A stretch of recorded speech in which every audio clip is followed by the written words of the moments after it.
सो आते हैं बेटा क्वेश्चन नंबर 10 पे। पिगी बैंक कंटेन्स 150 पैसा coin, 50 rupee 1 coins, 20 rupee 2 coins and 10 5 rupee coins. तो एक पिगी बैंक के अंदर 150 पैसा के कॉइन्स हैं, मतलब 50 पैसे के 100 कॉइन्स हैं जी, है ना। तो उसके पास 100 कॉइन्स है किसके, 50 पैसे के। चलो 100 कॉइन्स हैं उसमें 50 पैसे वाले।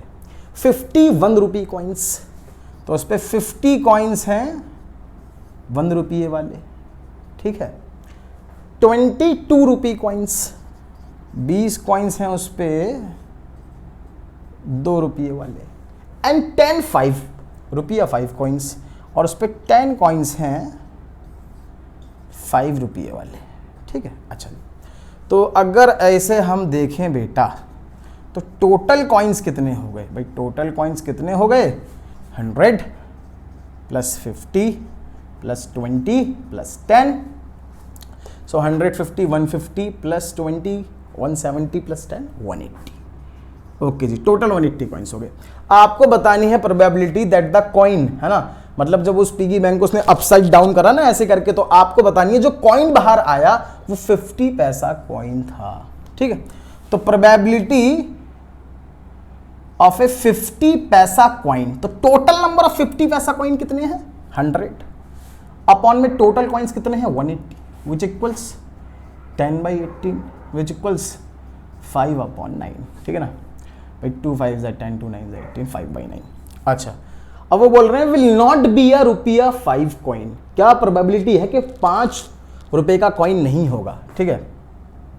तो देखो नॉट अ 5 रुपी कॉइन, तो अगर वो 5 रुपए का कॉइन नहीं होगा तो इसका मतलब 50 पैसे वाला होगा, 1 रुपये वाला होगा, 2 रुपये वाला होगा। तो नॉट अ 5 रुपी कॉइन में एक तो आपके पास कौन कौन से कॉइन आ जाएंगे जी? एक तो 50 वाले आ जाएंगे, है ना, 50 पैसे के कॉइन्स आ जाएंगे, और एक 1 रुपये वाला आ जाएगा, ठीक है, और एक 2 रुपये वाला आ जाएगा, ठीक है ना। तो टोटल कॉइन्स कितने हैं बेटा? 100 प्लस 50 प्लस 20 विच इक्वल्स 170। तो probability of not a rupee 5 coin equals 170 upon 180 which equals 17/80, ठीक है बेटा। सो नोट करो, उसके बाद हम करते हैं अपना question number 11। So let's start question 11। Gopi buys a fish from a shop for his aquarium. The shopkeeper takes out 1 fish at random from a tank containing 5 male fish and 8 female fish. What is the probability that the fish taken out is a male fish? अच्छा, गोपी अपने aquarium के लिए fish लेने गया और वहाँ पे mail fish थी 5 और फीमेल फिश थी 8। तो उसने एक फिश निकाली, क्या प्रोबेबिलिटी होगी कि वो मेल फिश होगी, ठीक है। तो टोटल फिश कितनी हो गई बेटा? तो टोटल फिश हो गई 5 + 8 = 13। तो प्रोबेबिलिटी ऑफ मेल फिश, अरे यार अब तो सब क्लियर हो गया होगा तुम्हें। प्रोबेबिलिटी ऑफ मेल फिश कितना होगा? 5/13, ठीक है। सो नोट करो बेटा, उसके बाद स्टार्ट करते हैं अपन question number 12। Game of chance consist of spinning an arrow which comes to rest pointing at one of the numbers 1 2 3 4 5 6 7 8 and these are equally likely outcomes. What is the probability that it will point at 8 an odd number, a number greater than 2, a number less than 9। तो अपना question ये है कि एक arrow है जी, एकदम यूं करके घूमेगा, यूं तेज तेज की, ठीक है ना। तो ये एरो किसी पे भी आके रुक सकता है, तो क्या प्रोबेबिलिटी होगी कि वो 8 नंबर पे आके रुकेगा, ठीक है। अच्छा, तो अपना सैंपल स्पेस क्या हो जाएगा बेटा? 1 2 3 4 5 6 7 8, हमारे पास 8 टोटल पॉसिबल आउटकम्स हैं। अब probability it will point at 8, तो 8 पे पॉइंट होने की प्रोबेबिलिटी क्या है भाई? 1/80 तो होगी। अगर वो 8 पे पॉइंट करेगा तो 8 है तो कोई एक ही नंबर है ना, तो 1/80 तो होगा, ठीक है। अच्छा, probability that it will point an odd number, ये तो फर्स्ट पार्ट था अपना, वो ऑड नंबर पे पॉइंट करेगा, इस बात की प्रोबेबिलिटी बताओ। तो बेटा हमारे ऑड नंबर कितने हैं यहाँ पे? 1 3 5 7, टोटल कितने हो गए? 4 हो गए ना भाई। हमारे पास ऑड नंबर क्या क्या है? 1 3 5 7 है, तो टोटल 4 हो गए। सो 4/8 विच equals 1/2। Probability it will point a number greater than 2, है ना, तो it will point a number greater than 2। तो भाई 2 से ज़्यादा चेक करो कितने नंबर, 3, 4, 5, 6, 7, 8, तो एक तो ये आ गया, दूसरा ये, थर्ड ये, फोर्थ ये, फिफ्थ ये, सिक्स्थ ये, ठीक है। सो प्रोबेबिलिटी क्या हो जाएगी 6/8 which equals 3/4। Fourth part, a number less than 9, है ना, probability it will point at number less than 9, तो 9 से लेस तो बेटा सारे ही नंबर हैं, तो कितना हो जाएगा 8/8 विच इक्वल्स 1, ठीक है। सो नोट करो, उसके बाद हम स्टार्ट करते हैं अपना question number 13। Question 13, a dice thrown once, find the probability of getting a prime number, a number lying between 2 and 6 an odd number. Okay जी, तो डाइस थ्रोन तो सैंपल स्पेस क्या होगा 1, 2, 3, 4, 5, 6, ठीक है। तो probability of A prime number, तो बेटा प्राइम नंबर कौन से होते हैं जी? प्राइम नंबर वो नंबर होते हैं जिसके 2 फैक्टर होते हैं, 1 और इटसेल्फ, 1 और वो खुद। तो प्राइम नंबर क्या होंगे? एक तो प्राइम नंबर अपना 2 होगा, ठीक है, एक 3 होगा, एक 5 होगा। चेक कर लो, दोनों के बस 2 ही फैक्टर हैं, 2 के भी 2 ही फैक्टर है, 1 और 2, 3 के भी फैक्टर है 2 ही, बस 1 और 3, 5 के 2 फैक्टर है 1 और 5, ठीक है।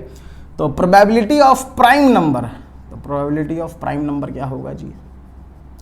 तो 3/6 विच equals 1/2। A number line between 2 and 6, second part, a number line between 2 and 6, तो बेटा 2 और 6 के बीच में कौन कौन से नंबर आ रहे हैं? 2 और 6 के बीच में कौन से नंबर आ रहे हैं? 3, 4, 5, है ना। तो बिटवीन 2 and 6 के बीच में कौन से नंबर आ रहे हैं बेटा? 3, 4 and 5। तो probability number lying between 2 and 6 equals 3/6 which equals 1/2। अच्छा जी, थर्ड, ऑड नंबर की प्रोबेबिलिटी बताएं, ऑड नंबर की। तो ऑड नंबर कौन कौन से होंगे बेटा हमारे? 1, 3, 5। तो probability of odd number equals 3/6 which equals 1/2, ठीक है। सो नोट करो बेटा, उसके बाद स्टार्ट करते हैं हम question number 14। So let's start question number 14. One card is drawn from a well shuffled deck of 52 cards. Find the probability of getting. इस क्वेश्चन को करने से पहले बेटा एक बार हम लेआउट ऑफ कार्ड्स को समझ लेते हैं दोबारा। तो बेटा हमारे पास टोटल 52 कार्ड्स होते हैं और 52 कार्ड्स डिवाइड होते हैं 26 रेड कार्ड्स में और 26 ब्लैक कार्ड्स में, और ये फर्दर 26 रेड कार्ड्स आगे डिवाइड हो जाते हैं 13 हर्ट में और 13 डायमंड में, और यहां 26 ब्लैक कार्ड्स आगे डिवाइड हो जाते हैं 13 स्पेड में और 13 क्लब में। जहां हर्ट की शेप ये है, डायमंड इस शेप का होता है, स्पेड होता है बेटा इस शेप का, और क्लब की शेप होती है ऐसी, ठीक है। तो आपके पास 4 टाइप आ गए, हर्ट, डायमंड, स्पेड और क्लब, ठीक है। अच्छा, अब इन हर एक में एक बेटा किंग होता है, एक होता है किंग, हर्ट में भी होता है, डायमंड में भी होता है, स्पेड में भी होता है, क्लब में भी होता है। एक क्वीन होती है बेटा, तो एक क्वीन हर्ट में भी होती है, डायमंड में भी, स्पेड में भी और क्लब में भी।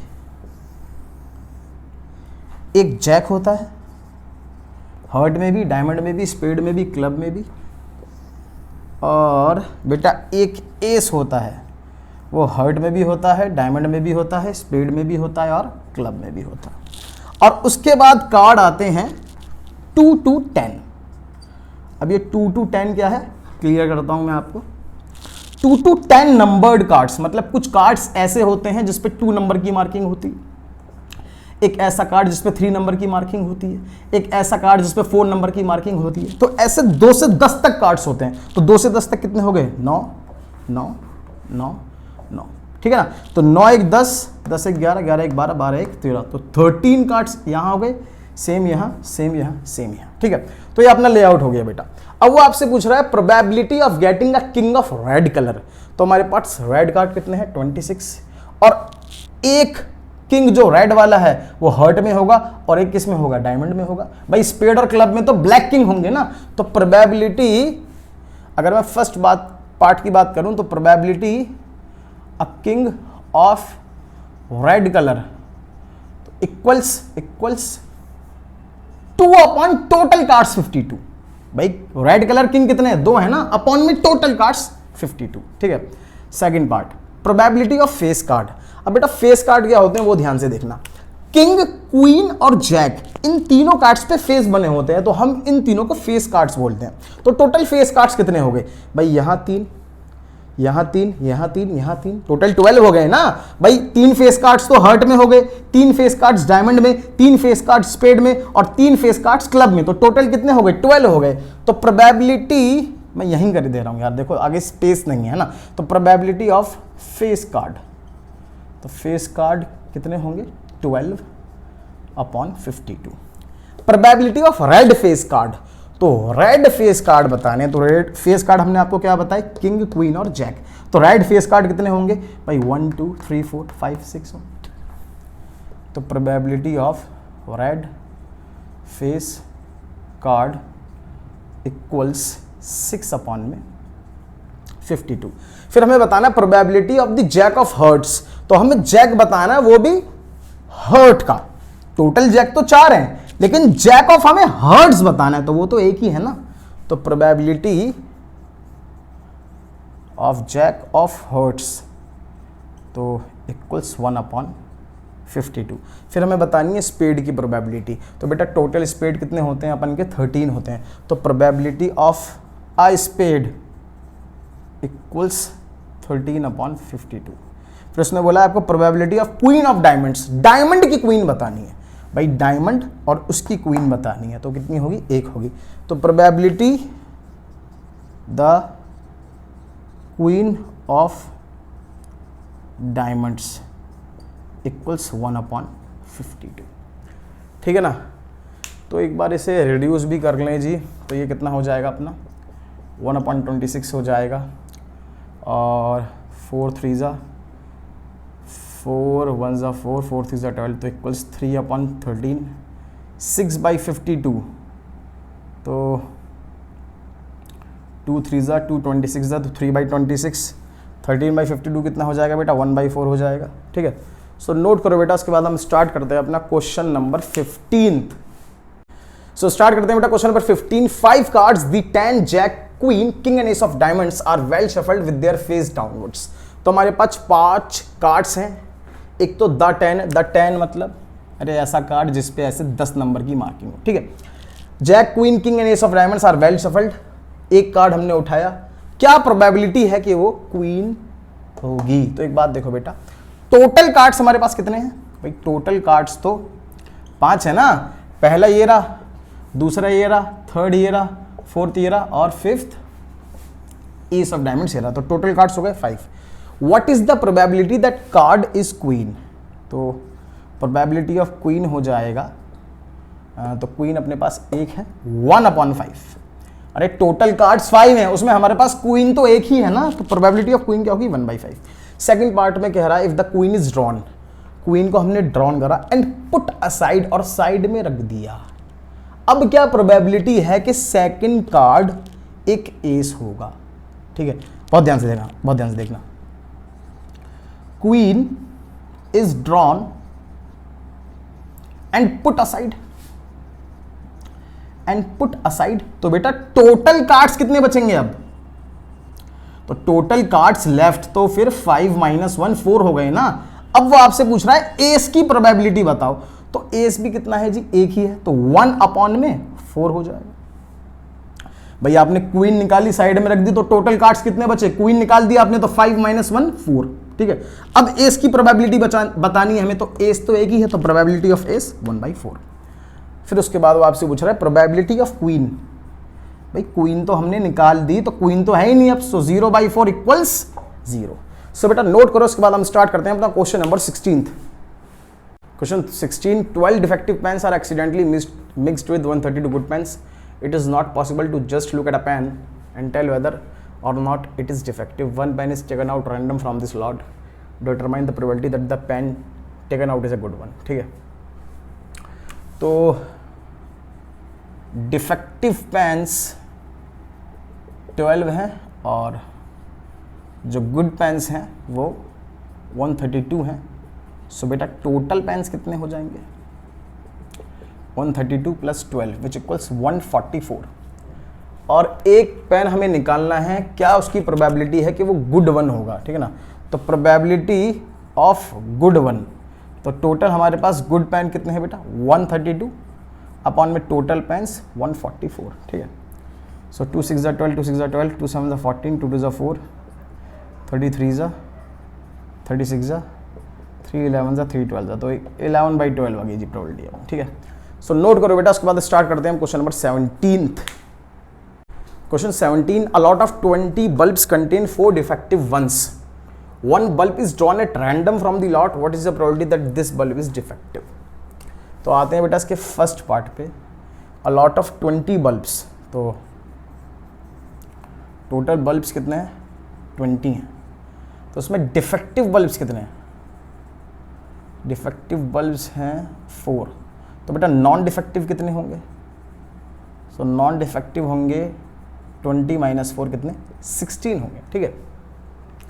तो हमें बतानी है कि जो हमने बल्ब ड्रॉ करा है वो डिफेक्टिव है, तो प्रोबेबिलिटी ऑफ डिफेक्टिव बल्ब कितनी हो गई? 4 अपॉन में टोटल बल्ब्स 20 विच इक्वल्स 1/5। सेकेंड पार्ट करते हैं। Suppose the bulb drawn in the first part is not defective and is not replaced. मान लेते हैं जो हमने फर्स्ट पार्ट में बल्ब निकाला है ना, वो डिफेक्टिव नहीं था। वो डिफेक्टिव नहीं था तो क्या था? वो नॉन डिफेक्टिव था, ठीक है। उसे हमने निकाला एंड इज नॉट रिप्लेस्ड, मतलब हमने उसमें से बल्ब निकाला, वो डिफेक्टिव नहीं था। डिफेक्टिव नहीं था मतलब वो गुड वन था, मतलब वो बढ़िया वाला बल्ब था, और हमने उसे दोबारा रिप्लेस नहीं करा। इसके बाद हम दोबारा एक बल्ब निकाल रहे हैं। Now one bulb is drawn at random from the rest. What is the probability that this bulb is not defective? ठीक है ना। तो बेटा बात ध्यान से समझना,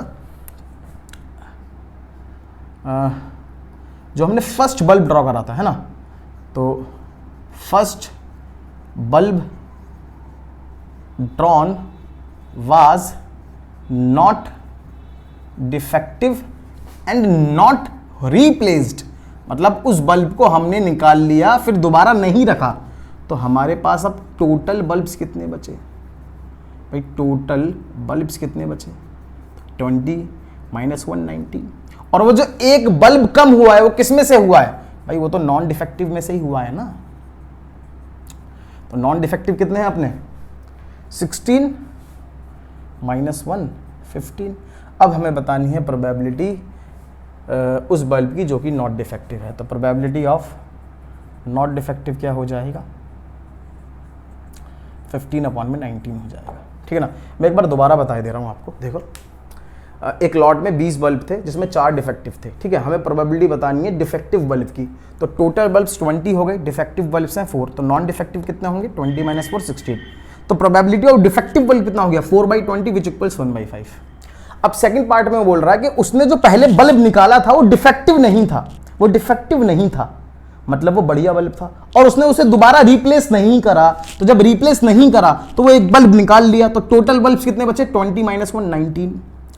नॉट डिफेक्टिव था वो तो 16 - 1 15। तो प्रोबेबिलिटी ऑफ नॉट डिफेक्टिव कितना होगा? 15 अपॉन में टोटल बल्ब्स 19, ठीक।